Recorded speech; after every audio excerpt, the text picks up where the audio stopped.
Nah,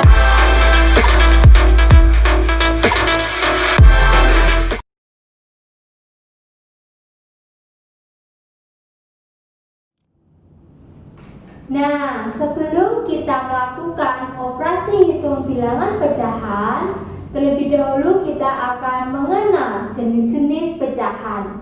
Tentunya kalian sudah sedikit paham ya. Mari kita perdalam lebih lagi. Yang pertama ada pecahan biasa.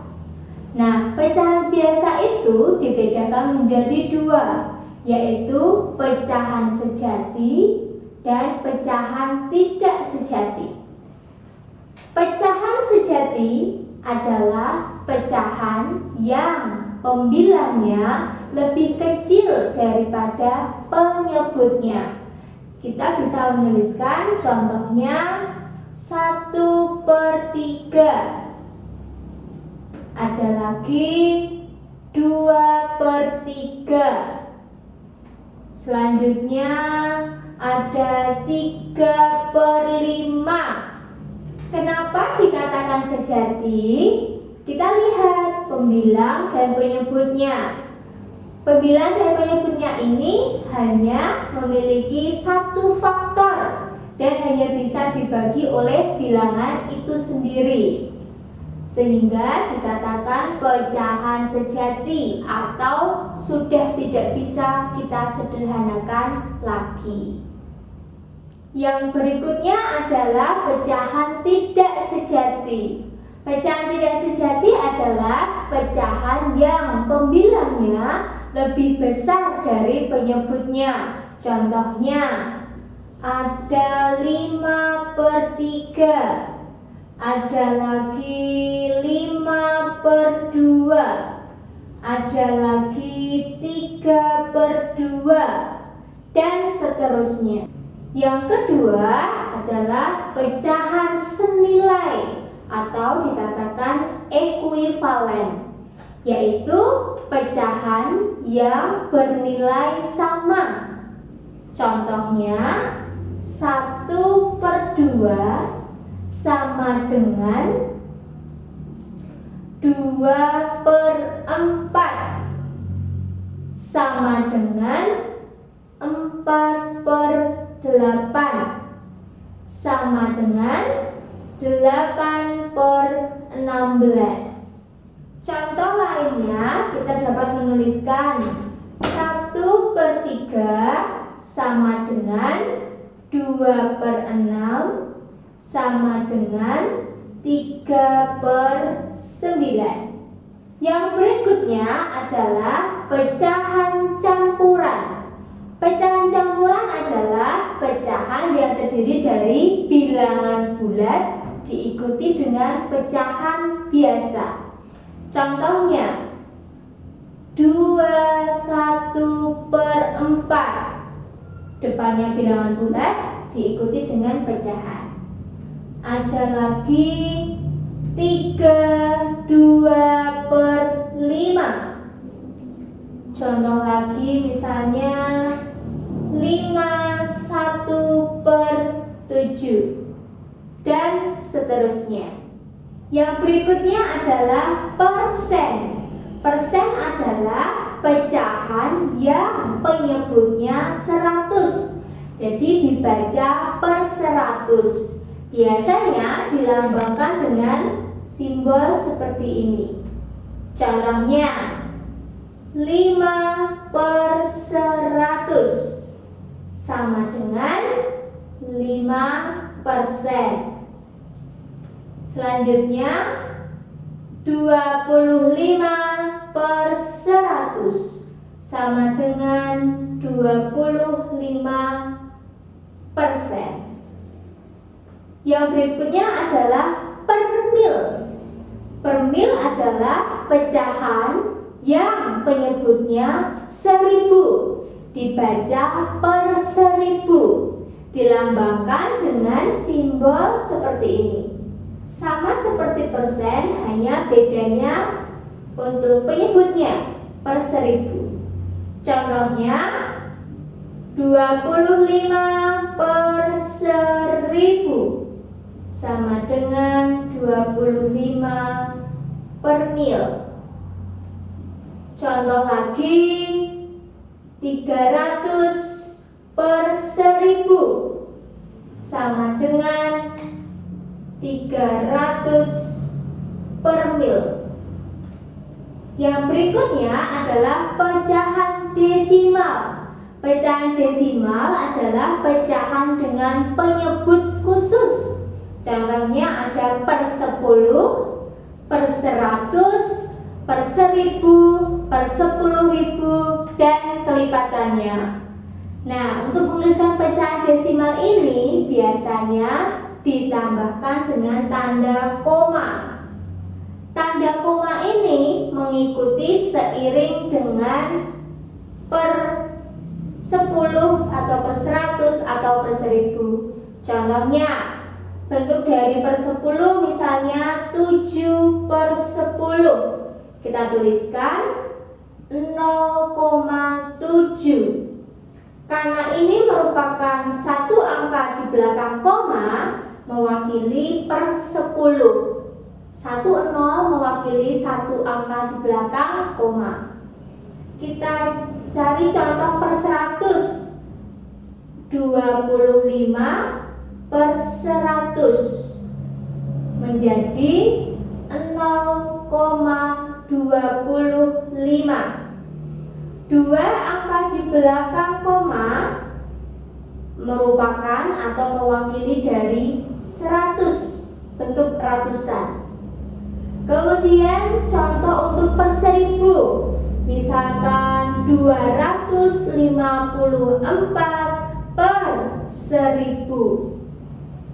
Kita bisa menuliskan dalam bentuk desimal 0,254.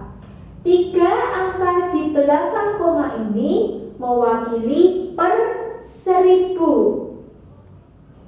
Nah, sekarang kita akan bersama-sama belajar mengubah bentuk pecahan biasa menjadi bentuk pecahan lainnya.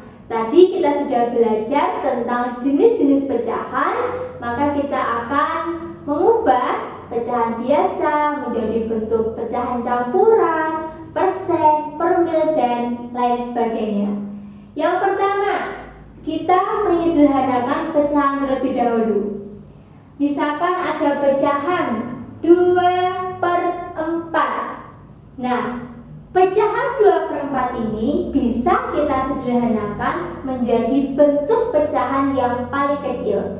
Caranya bagaimana? Caranya kita gunakan angka yang sama, pembilang dan penyebut, untuk membagi habis pembilang dan penyebutnya. Berapa angka itu? Contohnya kita gunakan 2 per 2. Kalau pembilangnya dibagi 2, penyebutnya juga harus dibagi 2. Maka kita beroleh 2 bagi 2 sama dengan 1. 4 bagi 2 sama dengan 2.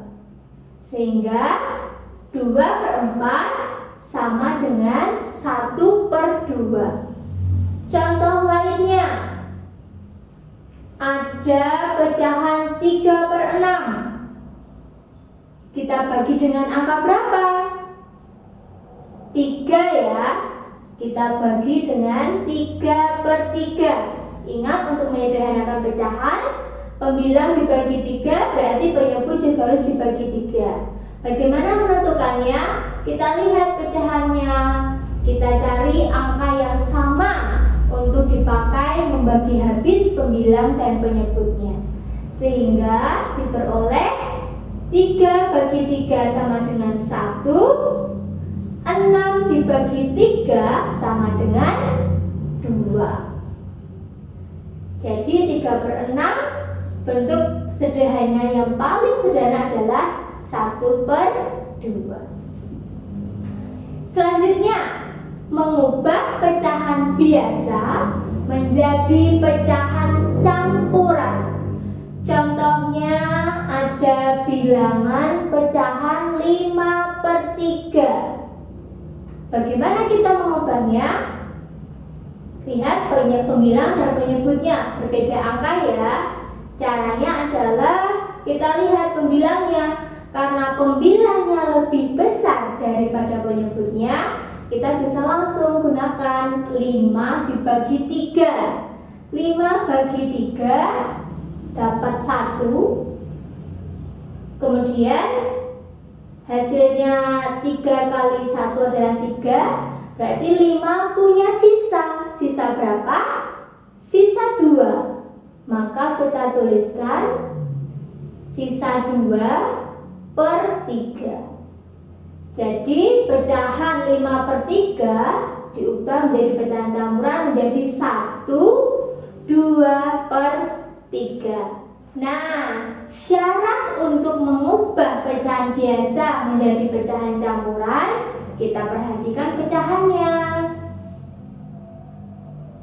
Harus pembilangnya lebih besar dari penyebutnya sehingga dapat dibagi. Bagaimana untuk mengubah pecahan campuran menjadi pecahan biasa atau sebaliknya?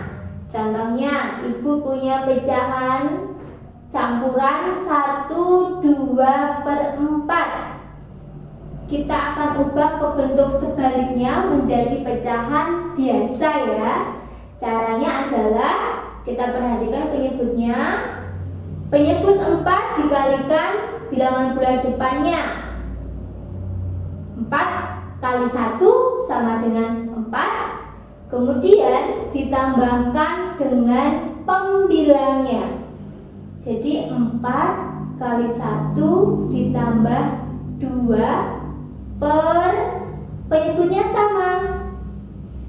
Nah, kita bisa tuliskan 4 kali 1 4 ditambah 2 6. Jadi 1 2 per 4 sama dengan 6 per 4.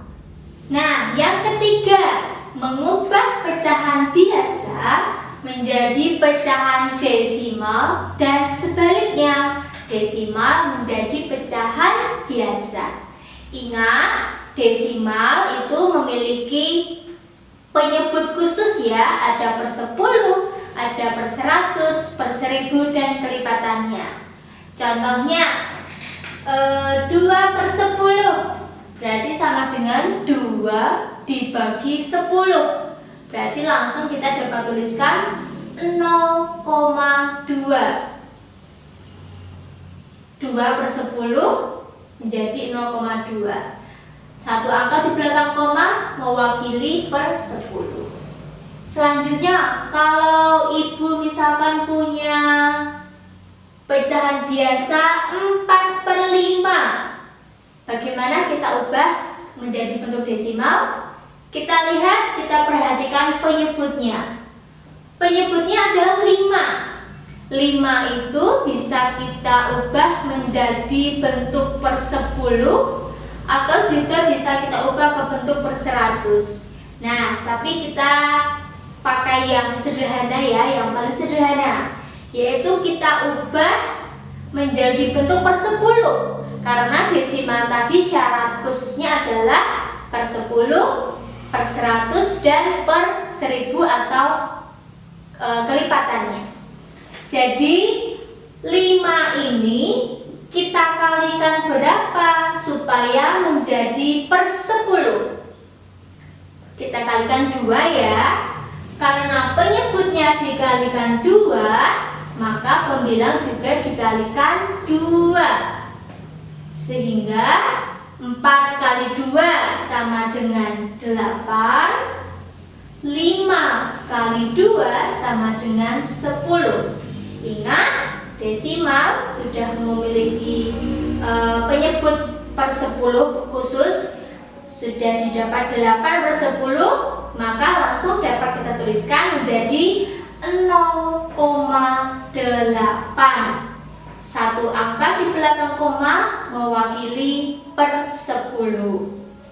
Selanjutnya, kalau ibu punya 4,32, Ini merupakan bentuk desimal. Bagaimana kita mengubahnya ke bentuk pecahan biasa? Kita perhatikan 2 angka di belakang koma berarti mewakili per 100, sehingga dapat dituliskan 432 per 100. Dapat kita sederhanakan menjadi 432 per 100. Karena pembilangnya lebih besar dari penyebutnya, maka dapat kita bagi seperti contoh sebelumnya.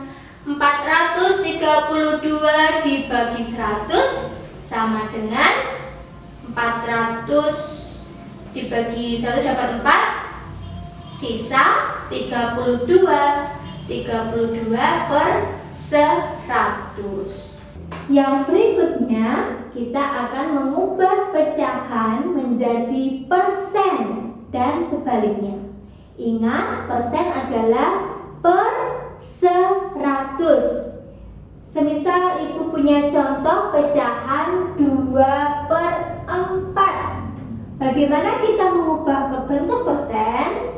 Perhatikan penyebutnya. Penyebutnya adalah 4.